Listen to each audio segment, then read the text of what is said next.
안녕하세요, 여러분. 성공합시다. 정말 말씀을 묵상하다 보면요. 단어 하나에 들어있는 그 깊은 의미들, 이런 것들이 감동으로 밀려올 때가 많죠. 또 행과 행 사이에 숨겨진 비밀들이 열릴 때, 이거는 뭐 말할 수 없는 은혜의 감격이 몰려오는 것 같아요. 오늘도 참 많은 의미들이 담겨있는 본문인데요. 이 행간에서 여러분들에게 하나님의 세밀한 음성이 들려지기를 소원해요. 자, 한번 들어가 보도록 할게요. 28절, 예수께서 이 말씀을 하시고 예루살렘을 향하여 앞서서 가시더라. 자, 여기 이 말씀은 윗부분의 말씀이죠. 위에서 무슨 얘기를 했냐면은 문화 비유가 있었어요.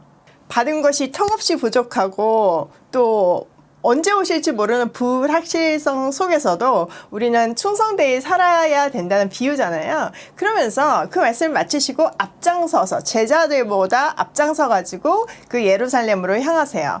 이 말은 단순히 앞에 서서 걷다의 의미를 넘어서 십자가의 길을 먼저 가셨다는 의미도 담고 있어요. 자, 29절, 감람원이라 불리는 산 쪽에 있는 벳바게와 베다니에 가까이 가셨을 때 제자 중 둘을 보내시며 이르시되 너희는 맞은편 마을로 가라. 그리로 들어가면 아직 아무도 타보지 않은 나귀 새끼가 매여 있는 것을 보리니 풀어 끌어오라. 만일 누가 너희에게 어찌하여 푸느냐 묻거든 말하기를 주가 쓰시겠다 하라 하시매. 자, 올리브산에 있는 벳바게와 베다니 마을 가까이 오셨을 때 예수님은 두 사람에게 건너편 마을로 가가지고 아무도 타본 적이 없는 나귀 새끼가 묶여 있을 것이니까 그것을 가져오라고 하세요. 그러면 누가 이거 갖고 오라고 했냐 물으면 주께서 쓰시겠다고 하라고 하세요. 자, 여기 나오는 감람산, 올리브산은요, 예수님의 생애에 굉장히 의미 있는 곳이에요. 첫 번째, 수시로 가서 정말 밤을 새시며 기도하시던 곳이었고요. 두 번째는 예수님이 승천하신 장소예요. 또 너희가 본대로 다시 오리라고 약속하신 상징적인 곳이기도 해요. 자, 이 산에 있는 작은 동네 중에서 벳바게와 베다니 두 지명이 등장을 하는데요. 벳바게는 우선 덜 익은 무화과 나무의 집이란 뜻이에요. 열매 맺지 못하는 이스라엘을 상징하고 있는 거죠. 또 베다니는 나병 환자들이 많이 사는 지역이었어요. 나병 환자들은 성령 가까이 가지 못하잖아요. 그리고 성 밖에 격리되어야 하잖아요. 그러니까 이 베다니라는 도시는 가난하고 아픈 사람들이 모여 사는 그런 도시였어요. 또 나사로가 살던 곳이기도 하죠. 예수님은 그 의미심장한 두 동네 가까이 오셨을 때 건너 마을에 묶여있는 아무도 타보지 않은 나귀 새끼를 끌어오라고 하세요. 건너 마을에 나귀 새끼까지 다 아시는 전지전능한 분임을 알 수 있는 거죠. 또 이 나귀가 묶여 있었는데 주님이 쓰시고자 한다 이러니까 풀렸잖아요. 이 메시지를 통해서 어떤 메인 것들 속에서도 주님께서 쓰시고자 한다면 풀린다는 것도 이 본문에서 느낄 수 있는 큰 은혜예요. 우리가 마태, 마가복음에서 이 본문을 굉장히 은혜를 받으면서 지나왔잖아요. 그래서 누가복음에서는 이렇게 간략하게 얘기하고 지나갈게요.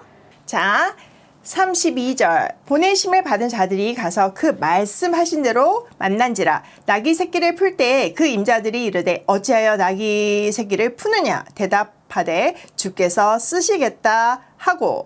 자, 놀랍지만 너무나 당연하게 예수님의 말씀대로 모든 것이 이루어졌어요. 그 다음 35절, 그것을 예수께로 끌고 와서 자기들의 겉옷을 나귀 새끼 위에 걸쳐놓고 예수를 태우니 가실 때 그들이 자기의 겉옷을 길에 펴더라. 자, 나귀 새끼를 끌고 와가지고 자기들의 옷을 마치 안장처럼 나귀 새끼 위에 이렇게 씌우고요. 예수님이 거기에 타셨어요. 또 제자들은요, 자기들의 겉옷을 바닥에 길에 깔았어요. 마치 레드카펫처럼요. 자, 그렇다면 예수님은 왜 여기서 나귀를 타셨을까요? 이 나귀에 타시면요, 스가랴서 9장 9절의 성취예요.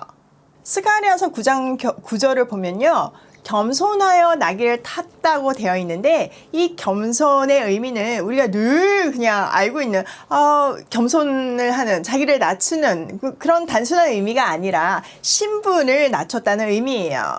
창조주이시자 하나님의 아들이신 예수께서 죄인의 몸을 입고 이 땅에 오셨다는 의미죠. 하나님의 공의 앞에 죄값을 지불하러 오신 거예요. 그 죽음으로 인해서, 그 대가의 치름으로 인해서 우리는 하나님과의 관계가 회복됐고 사망에서 생명으로 옮겨졌어요. 그리고 하나님과의 참 평화가 이루어졌죠. 자, 이렇게 하나님이 죄인의 몸을 입고 오신 것이 최고의 겸손인 거죠. 또 벳박의 베다니, 이 아프고 슬픈 사연들이 모인 동네들을 거쳐오면서 사회적인 통념으로 죄인이라고 규정되어 아픔을 안고 살아가는 사람들을 보고 그들과 함께 참 생명을 얻으러, 참 자유를 얻으러 예루살렘으로 들어가시는 거예요. 자, 이것은 분명히 왕으로서의 입성이에요. 그렇지만 이거는 지금 대중들이 생각하는 그런 정치적인 메시아, 정치적인 왕으로서의 행차는 아니에요. 만약에 그런 혁명적인 입성이라면 당연히 위험당당한 준말을 타고 들어가야지. 나귀를 타고 들어가는 건 말이 안 되잖아요. 이 왕은 세상의 왕과는 완전히 다른 자기의 신분을 낮춰서 죄인을 살리기 위해서 이 땅에 오신 왕이라는 것을 보여주는 거죠. 또 이때는요, 역사적인 기록들을 찾아보면요, 빌라도가 이 일이 있기 전 얼마 전에 화려한 군장을 꾸미고 어마무시한 군대를 이끌고 위용을 자랑하면서 예루살렘을 입성했어요. 지금 이 시대에 있었던 사람들은 얼마 전에 있었던 이 빌라도의 예루살렘 입성 장면을 누구나 기억하고 있었을 거예요. 그 세상 권력과는 다른 입성을 통해서 힘으로 정복하는 세상 왕하고는 다른 왕임을 가시적으로 보여주는 거예요. 자, 37절. 이미 감람산 내리막길에 가까이 오심에 제자의 온 무리가 자기들이 본 바 모든 능한 일로 인하여 기뻐하며 큰 소리로 하나님을 찬양하여 이르되 찬송하리로다 주의 이름으로 오시는 왕이여 하늘에는 평하여 가장 낮은 곳에는 영광이로다 하니 무리 중 어떤 바리새인들이 말하되 선생이여 당신의 제자들을 책망하소서 하거늘 대답하여 이르되 내가 너희에게 말하노니 만일 이 사람들이 침묵하면 돌들이 소리를 지르리라 하시니라. 올리브산 내리막길에 이르렀을 때 제자들의 온 무리가 기뻐하면서 자기들이 본 이 모든 기적을 두고 큰 소리로 하나님을 찬양했어요. 드디어 대망의 그날이 온 거잖아요. 그들이 그토록 기다리던 왕의 입성, 로마로부터 구해줄 정치적인 메시아가 드디어 예루살렘을 입성한다고 생각하니까 너무나 기쁠 수밖에 없었던 거죠. 자, 38절에 찬송하리로다 주 이름으로 오시는 왕이여 하늘은 평하여 가장 높은 곳에는 영광이로다. 이 말은요, 시편 118편 28절을 인용한 거예요. 자, 한번 볼까요? 네, 여호와의 이름으로 오는 자가 복이 있으며 우리가 여호와의 집에서 너희를 축복하였도다. 자, 이거는 전쟁 후에 승리를 노래하는 내용이에요.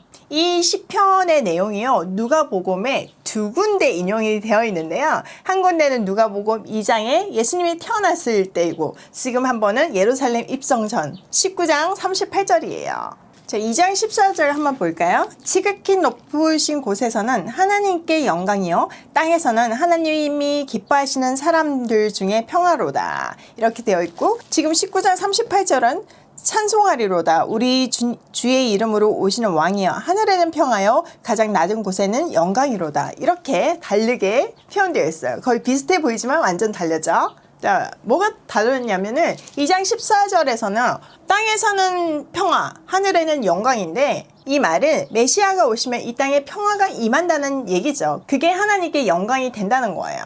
근데 이 19장의 말씀은요, 땅의 평화가 아닌 하늘의 평화를 얘기하고 있고 높은 곳의 영광이라고 되어 있어요. 이 의미는요, 사람들은 지금 이 전쟁을 로마와 하나님의 전쟁이라고 생각을 해요. 그래서 예수님의 입성으로 인해서 이 전쟁에 승리하면, 하나님의 승리하면 하늘의 평화가 오고 가장 높은 곳에 하나님의 영광이 된다는 말이에요. 즉, 백성들이 예수님을 정치적인 메시아로 생각을 했고 하나님을 대신하여 싸워서 승리를 가져와서 로마로부터 구원할 것이라고 생각을 한 거죠. 예수님께서 자기 신분을 낮추셔가지고 십자가를 지러 죽으러 가신다는 사실은 진짜 꿈에도 생각하지 못했어요. 이미 3번이나 십자가 사건을 고지했는데도 말이죠. 자, 이 특별한 평범하지 않잖아요. 나귀를 타고 입성하시는 거. 이런 특별한 입성을 향한 3가지 시선이 있었어요. 먼저 백성들은요, 조금 전에도 말한 것 같이 정치적인 메시아로서의 입성이라고 생각했어요. 두 번째는 바리새인들과 종교 지도자들인데요. 그들은 예수님을 죽이려고 작정한 사람들이에요. 그래서 어떻게든 걸고 넘어지려고 예수님을 쫓아다니면서 올무에 걸릴 수 있게 질문을 던지기도 하고 꼬투리를 잡기도 했잖아요. 그런 입장이다 보니까 예수님이 로마의 어떤 정치범으로 보이기를 원했는데, 그렇게 보이면 정치범으로 고발해서 잡힐 수 있잖아요. 그렇게 처형할 수 있잖아요.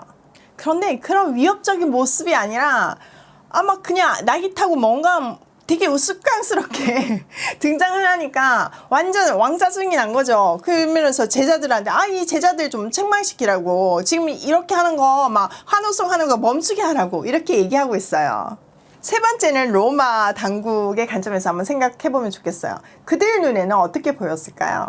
지금 이 장면 한번 생각해 보세요. 어린 낙이에요. 거기에 막 옷가지가 이렇게 널브러져 있어요. 그거 타고 오시는 거잖아요. 그러면 거의 어린 낙이니까 발이 땅에 닿을 듯이 하면서 쩔뚝쩔뚝 이렇게 일성하는 모습이잖아요. 그 와중에 나뭇가지들을 백성들은 흔들고 찬양하고 이러는 모습이 전혀 위협적으로 느껴지지 않았던 거죠.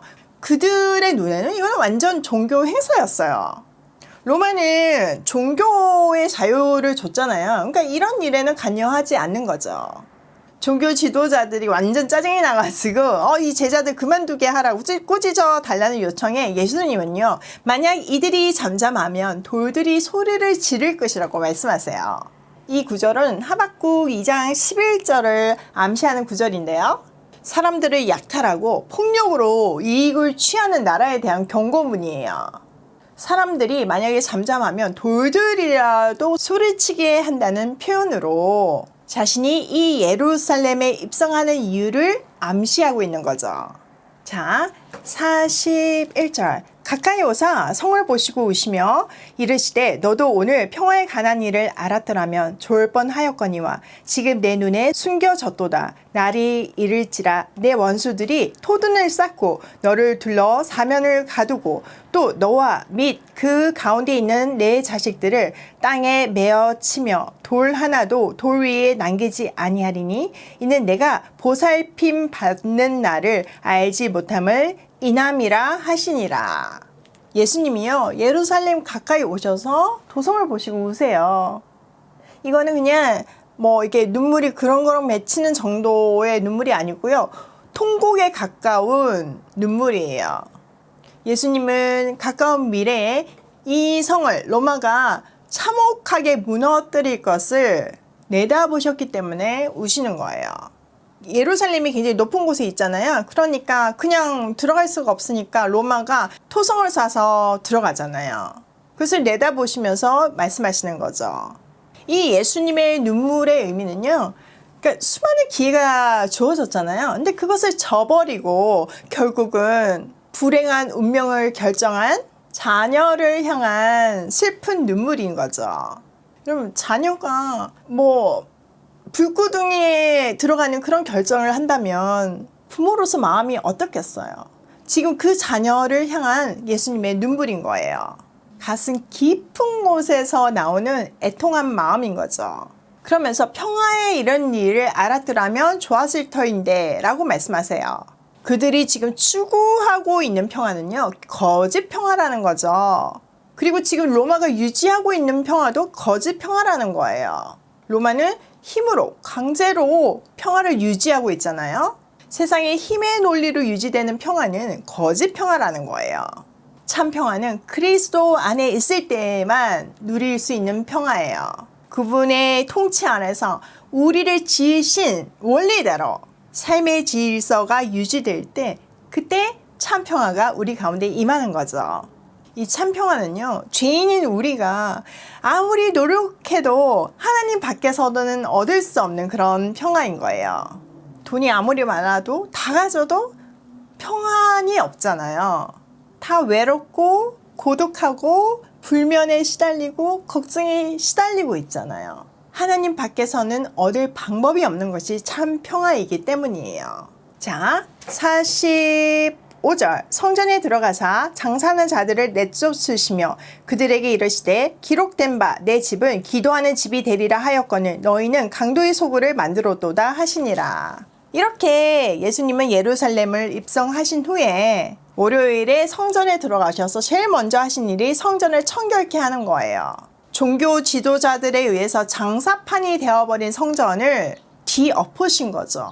거기에는 재물을 판매하는 재물 전매처가 있었고 또 성전 돈으로 바꾸게 하는 환전소가 있었어요. 근데 엄청난 폭리를 취하고 있었잖아요. 완전 장사판을 벌여가지고 돈을 엄청나게 불리고 있었던 거죠. 이사야의 표현대로 이것은 기도하는 집이어야 하는데 예레미야의 표현대로 강도의 소굴이 되어버린 거예요. 자, 47절. 예수께서 날마다 성전에서 가르치시니 대제사장들과 서기관들과 백성의 지도자들이 그를 죽이려고 꾀하되 백성이 다 그에게 귀를 기울여 들으므로 어찌할 방도를 찾지 못하더라. 예수님은요, 날마다 성전에 나가서 가르쳤고 종교 지도자들은 정말 눈에 가신 거예요. 예수님을 어떻게든 좀 죽여버리고 싶은데, 없애버리고 싶은데 방법이 없었어요. 왜냐하면은 백성들이 너무나 열렬하게 간절히 예수님의 말씀을 듣고 있었기 때문이죠. 우리는 예수 그리스도 안에서 발견될 때 진정한 행복과 참 자유를 또 참 평안을 누릴 수 있어요.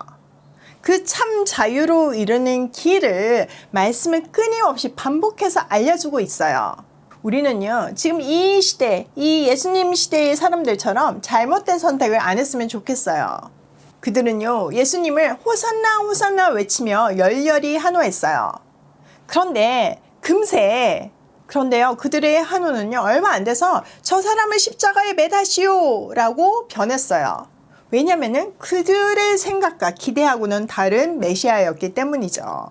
소위 자기 잘 먹고 잘 사는데 도움이 안 되는 힘없는 무기력하게 십자가에 매달린 그 예수는 자기 인생에 필요 없는 거예요. 차라리 그 메시아보다는 바라바, 조국을 위해서 열심히 독립운동을 하는, 무력으로 독립운동을 하는 그 바라바가 더 낫다고 생각을 하는 거예요. 그러니까 바라바를 차라리 놓아주시오 이렇게 얘기하는 거죠.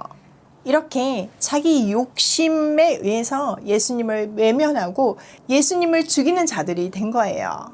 오늘도 그분의 통치 아래서 우리의 삶의 질서를 바로잡고 참 평화를 누리며 고싱해요.